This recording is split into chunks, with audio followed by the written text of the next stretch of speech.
Hello everyone, কেমন আছো সবাই? আজ দেখো আমি একটা অন্যরকম কাজ নিয়ে এসেছি। আজ আমি কি ভাবছো, ক্রাফটের কাজ করব? না না, ক্রাফটের কাজ করব না, ছবি আঁকবো। তো প্রথমে দেখে নিয়েছো যে আমি কি ছবি আঁকতে চলেছি। তো আমি একটা ব্ল্যাক পেপার নিয়েছি, আর এই ব্ল্যাক পেপারটা আমি একটা শেপ দিয়ে কাটিং করে নিব। তো যেহেতু যে কাগজটার উপরে, যে পেপারটার উপরে আমি কাজ করব সেটা একটু ছোট, এই জন্য আমি ব্ল্যাক পেপারটা আরও ছোট মাঝ বরাবর করে নেব। আমি ফুলদানি শেপ দেব, সেটা আমি দিয়ে নিচ্ছি। এটা আন্ডারলাইন করার পরে আমি কাটিং করে নিচ্ছি। আর এই কাজটা আমার অনেক দিন ধরে মাথার ভিতর ঘুরছিল, আমি যদি না করি তো ভুলে যাব, এই জন্য আর কি কাজটা করে ফেললাম। তো এই যে আমি একটা শেপ অনুযায়ী কেটে নিচ্ছি। দেখো কি সুন্দর লাগছে না ব্ল্যাক পেপারটা হোয়াইট পেপারের উপরে। আর এই ফুলদানিটা শেপ দেওয়ার জন্য ভিতরে যেহেতু আমি কালার দেব, তো আমি এটা আর একটু চিকন করে কাটিং করে নিচ্ছি। তোমরা দেখতেই পাচ্ছ আমি যেভাবে কাটছি। আর এটা চিকন করে ফুলদানির যে শেপ কাটার পরে আমি ব্ল্যাক পেপারের উপরে রাখবো, ব্ল্যাক পেপারটা হোয়াইট পেপারের উপরে রাখবো। দেখো এইভাবে, আর কালারটা যাবে আমার এইভাবে। তো আমি একটু ফুলদানিটা নিচের দিকে নিয়ে নিচ্ছে। তো এরপর আমি ব্যাকগ্রাউন্ডটা করে নিচ্ছি। ব্যাকগ্রাউন্ডটা করে নেওয়ার পরে আমরা মেন কাজে যাব। একটু না শুকালে তো কাজ করা যায় না। তো এই যে দেখতে পাচ্ছ ব্যাকগ্রাউন্ডটা আমার প্রায় কমপ্লিট। আর আমি এখানে মেটালিক কালার দিয়ে করব, তো হোয়াইট মেটালিক কালারটা আমি নিয়ে নিয়েছি।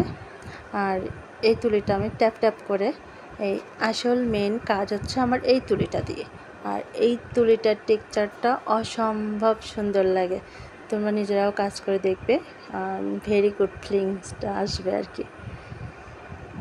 আর আমি এখানে কয়েকটা কালার রেখেছি, তার ভিতরে হোয়াইট আর হচ্ছে স্কাই আর ভায়োলেট কালার, আর এখানে গোল্ডেন কালারও রেখেছি, ব্ল্যাক কালারও রেখেছি, অনেকগুলো কালার একসাথে।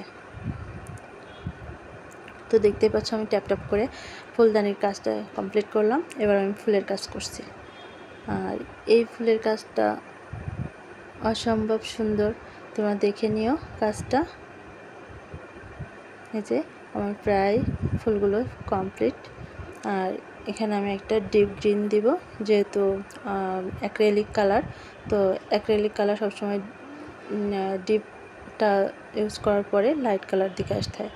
তো আমি ডিপ কালার দেওয়ার পরে একটা লাইট কালার দিচ্ছি। আর দেখো আরেকটা টিপস তোমাদেরকে দেই, এই যে পদ্ম ফুলের যে কড়ি, সেখানে একটা ছোট ছোট খুব চিকন করে যে এটা থাকে ফুলের পাপড়িতে আর কি, তো সেটা দেওয়ার জন্য আমি যদি ধরে ধরে একটা তুলে দিয়ে করি তো অনেকটা সময় লাগবে। তো তোমরা যদি ফ্যান ব্রাশটা দিয়ে এই দাগগুলো দেওয়ার মানে চেষ্টা করো তো খুব ভালো হবে, দেখবে দ্রুত কাজটা হয়ে যাচ্ছে, আর যেটা চাইছিলে সেটাই আর কি হবে। তো একেবারে ফ্ল্যাটভাবে তো আর ফুলের আর কি করি হয় না, একটা শেড থাকে পাতার, তো সেই শেডটা ফ্যান ব্রাশ দিয়ে দেওয়া সম্ভব। তো দেখতেই পাচ্ছ আমি ফ্যান ব্রাশ দিয়েই কাজটা করছি।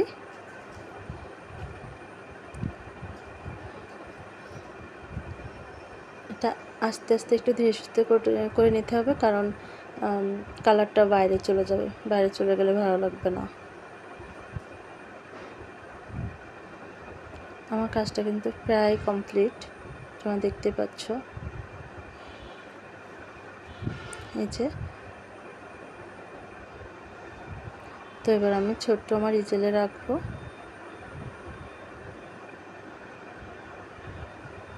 এই যে আমার বিড়ালটার পরে রেখেছি, একটু আমি নাড়িয়ে দিচ্ছি যাতে গ্লেসি ভাবটা তোমরা বুঝতে পারো কেমন হয়েছে।